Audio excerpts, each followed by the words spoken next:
What up, what up? It's Finance Fitness and Folk, a channel we discuss finance, a little bit of fitness, talk about some folk. So in today's episode, I'm going to discuss why do,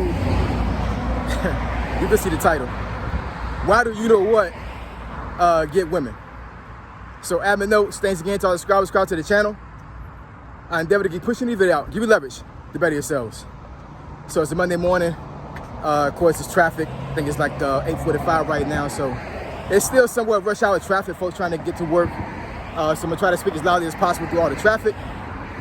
I promise you, one day I'm gonna have a studio set up where I can actually do these videos in the quiet of my own home with an excellent mic, excellent camera. But I created this channel to be kind of organic when it came to like me doing videos.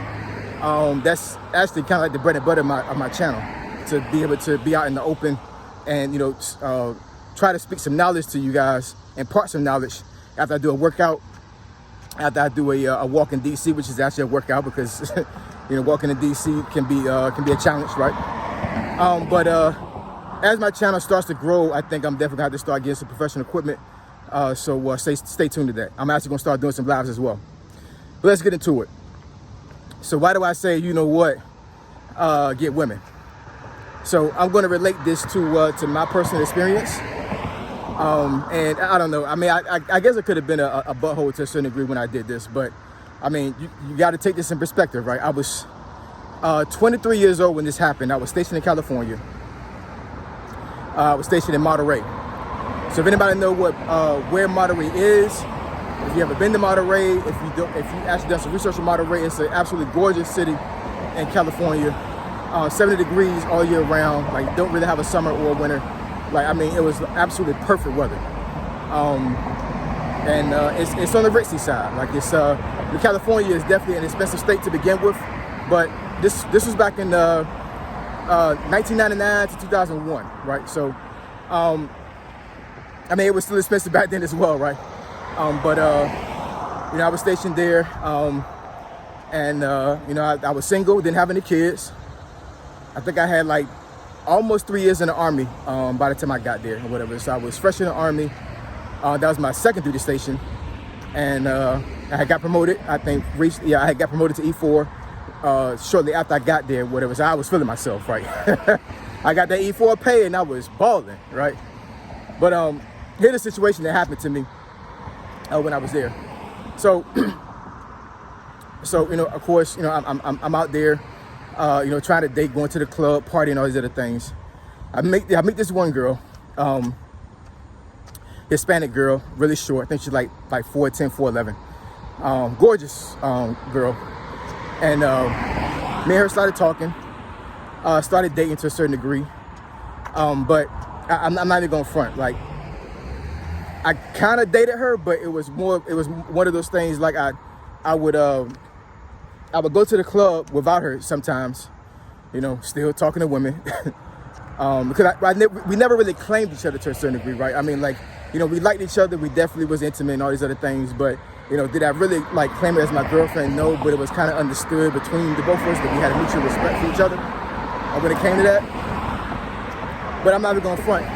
A lot of times when I went to see her, it was after the club, right? If I didn't, you know, really talk to anybody or actually get any play from anybody in the club, I would go to her house, and, you know, I would stay the night.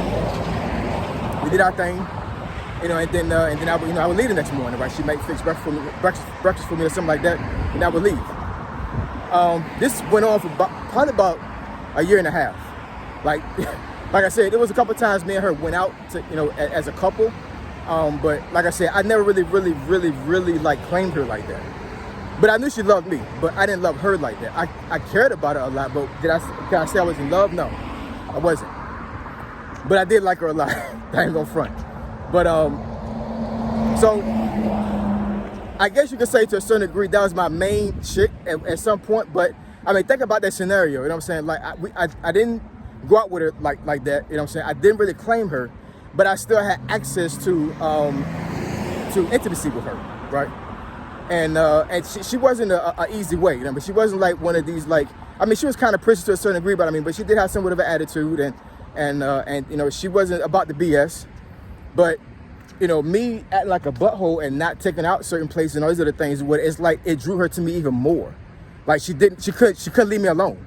And I was wrong for it. You know what I'm saying? I was not the guy she should be having. Like that, this is a woman that really deserved a really good man, because she was excellent. I just wasn't the man for her. You know what I'm saying? I like the intimacy, but I just wasn't the man for her. You know what I'm saying? It just wasn't that mental connection that I would have with a woman that I really wanted to be with, right? And it was no hit on her. It's just like we just didn't mesh like that. But like I said, the intimacy was good enough to where I still wanted to have that access to her, and I was able to do that without actually committing to her. That's kind of crazy. So anyways, you know, fast forward a little bit. So this goes on for about a year and a half, and then my grandmother passed away. Rest in peace. I went home to Norfolk to her funeral. I flew out of San Fran's International Airport. So after the funeral, of course, I come back to California, and this one chick at one of the ticket agent lines, me and her was talking to a certain degree.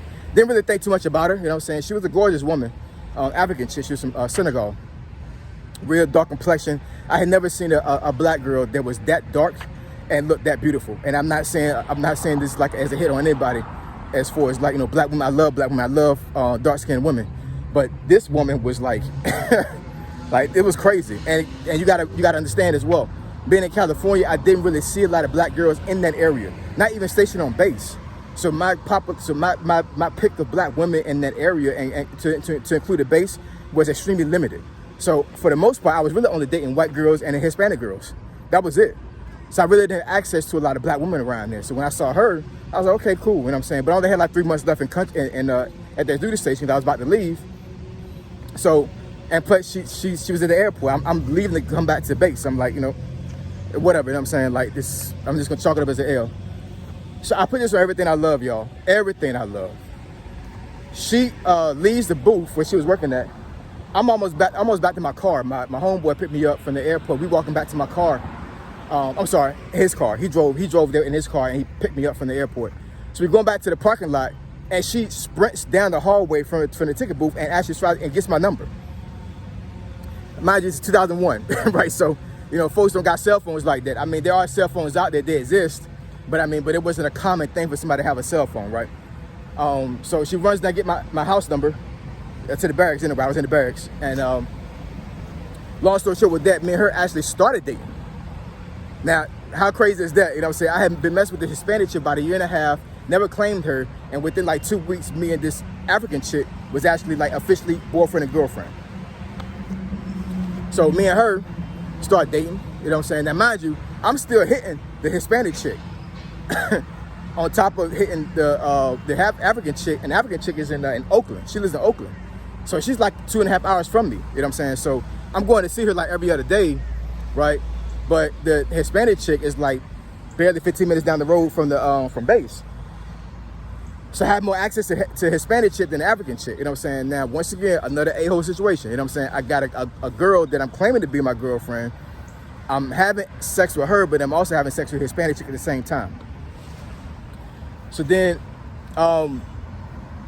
one day, one of my homeboys, because in the barracks we was in an apartment type situation where it was let me see, it was 4 of us in one apartment. I call it a barracks, but I mean basically it was like a hotel type building that had been, I guess, converted into like housing for soldiers. So it was a 4-bedroom apartment with a kitchenette, a living room, 2 bathrooms, the whole 9, right? So one of my homeboys, there's my roommate in that room, you know what I'm saying? He was a player, not even going front. And he winds up bringing 2 girls over. One girl he was actually messing with, the other girl was with the other girl's friend. So one night I'm coming back home from the club, and they wind up staying the night. So the friend that came with my homeboy's girlfriend, I said, look, I'll sleep on the couch. You can go ahead and have my bed. And I'm saying, it's whatever. You know what I'm saying? I just sleep out here. True story, y'all. I'm not even lying. I put her as everything. So I tell her to go to my bedroom, whatever, you know what I'm saying? Then she comes out, I think like 10 minutes later. This is a long time ago. I'm trying to think the story real. trying to think about how the story goes. And then she grabs my hand. She's like, you know, you willing to, you can come to your own bed if you want to. So I already knew what time that was. So I wound up being intimate with her, right? Then, you know, she winds up staying. I'm thinking she's gonna wind up leaving to go back to, you know, to her place with her homegirl. I go to get my African chick, my girlfriend, and then my homeboy calls me. I had a cell phone at the time, right? I just got a cell phone. Just like 3 months later after I meet the African chick. So I got a cell phone in the meantime. So he calls my cell phone as I'm driving back. No, I'm not driving back. No, I'm about to drive back to base from Oakland after picking an old girl up. And he's like, hey, yo, you know, I'm gonna call her Mary. That wasn't a real name, but the girl I had sex with, whatever, that was my homeboy girl, my homeboy's girlfriend's friend. So he's like, yo, Mary's still here. She didn't leave yet. Both of them didn't leave yet. I'm like, well, you might want to get him out of there. I'm about to bring old girl back here. He's like, I can't, man. Like, you know, my girl's here, and like they don't want to leave. The old girl want to see you again. I'm like, so I guess I put her on old girl because now she don't want to leave. Now she want to stay there and wait for me to come back. I'm like, yo, I don't know how I'm gonna work this out. So I'm like, whatever, you know what I'm saying? So I wasn't gonna stress about it. So I get back to the crib. I bring old girl in, my girlfriend. Mary sitting right there on the couch. You know what I'm saying? Like, you know, she as soon as she saw me coming to the house with old girl, she knew what time it was. Didn't say nothing. Kept it G. You know what I'm saying? Now, that could have went left real quick, but it didn't. You know, but later on, she called me, cussed me out, like what's going on here and everything, whatever. Then dropped the story up. Like about a week later, I met my homeboy's house with my girlfriend, the African chick. The Hispanic chick, some kind of way, finds out that I'm over here with my girl, and she comes over there with 3 of her girlfriends, and is about to go bank my girlfriend. She's about to go beat her up. You know what I'm saying? So I'm like, you know, they knock on the door. I ain't trying to answer, you know what I'm saying? But they knocking on the door. I'm like, man, whatever. So I come outside, and she's like, you know, I know that B's in there and all this other stuff and everything. I'm like, yo, like, I don't know why you come up here think you're gonna beat somebody up. Like, you can't, like, that's out of pocket. You can't be doing that. And she started crying, and like, you know, like, I can't believe you did this to me and all those other things, and you know, screw you and all this other stuff. I'm like, okay, fine. You know what I'm saying? Like, I mean, it's whatever. Do you know that I wind up still hitting that Hispanic chick about a couple of days later? After all that, after she found out I was messing with a girl. Now, mind you, my girlfriend is seeing this stuff transpire outside the window of my homeboy's house. I get in the house after everything is said and done with the Hispanic chick, and she's in the corner crying somewhere. I wound up having sex with her that same night. You know what I'm saying? So then the chick that was with my homeboy, his girlfriend's friend, I wound up hitting her the day after that. So, you know, I know that was a long story. It was kind of convoluted, you know what I'm saying? But I say this story to say that, not to say don't do the same thing I did, because that was out of pocket. I was wilding out. I really was, you know what I'm saying? But that's all to say is that when you don't give women the power to manipulate you, and you stand strong and stand 10 toes on what you believe in, and you don't sugarcoat anything, you don't really care like what she finds out, or you tell her the truth all the time, even though the truth may hurt her. For some reason, women are extremely drawn to that, and it seems like a very toxic situation. But I mean, in my personal experience, just like this scenario I just told y'all, it wasn't really a scenario, but it really happened, y'all. It really did. That's 3 women that I was intimate with at some point, all at the same time. Not no like force anything like that. I'm just talking about, like, you know, within a couple of days of each other. You know what I'm saying? I'm actually with all 3 of these women, right? Protected, but you know, but it's just one of those things, like, and I'm not proud of it. You know what I'm saying? I'm not here to boast or anything like that. You know what I'm saying? And I'm not, like I said, I'm not telling you to do the same thing. All I'm saying is that when it comes to women, and when it comes to being attractive to women, regardless of how you look, regardless of how you present yourself, when you have a persona where you really don't care, and you just out there just doing you, and you just have a real macho masculine personality, being an a-hole, quote unquote, you know what I'm saying? Women are drawn to that. Now, don't ask me why that is, and I'm not advocating for it. I'm just saying, like, you know, if you have a problem with when we're getting women, it's one of those things, like, you know, if you are a somewhat attractive guy, you know what I'm saying, or you have a persona about you that is attractive. If you have a situation to where, like, it's like you don't really care about, like, how things go in the relationship initially, women are drawn to that. And I on this channel, a lot of times I hear guys say, oh, I'm, you know, when I talk chivalrous and all those other things, like I'm simping, those other things, whatever. Like, what I was doing during that time was not simping, and what I'm doing right now, telling you how to be chivalrous and how to treat women is not being a simp either. What it is that it's telling you that you stay true to yourself, but then you also have to make sure that you be the best version of yourself as well, being as masculine as possible. And, you know, being an a-hole sometimes women equate that to being masculine and being macho, and women are attracted to that. You know what I'm saying? So that's one of the multiple reasons why women are attracted to a-holes. There's no rhyme or reason to it. It's just the way it is. You know what I'm saying? I think it's the primal instinct in women to be attracted to that type of stuff. But I still advocate being chivalrous. So still treat women the right way. You know what I'm saying? Still don't treat women, you know, out of pocket or anything like that with us. Still treat women right. And I learned that the hard way, because the situation that I was in was not a good situation, and it shouldn't have happened. But like I said, I was 23, single, no kids, and you know, I was feeling myself, you know what I'm saying? But at the end of the day, you know what I'm saying, like, what I did as those women was wrong, wasn't the right thing to do, and you know, I deserved to get caught, right? But I got caught, but I still was able to have access to all three of them. Why? Because I was an a-hole. And that's the reason, that's one of the reasons why women are attracted to that type of stuff. It's just, for some reason, they're attracted to men that really don't care. And at the time, I didn't really care. So I'm not advocating for you guys to do the same thing.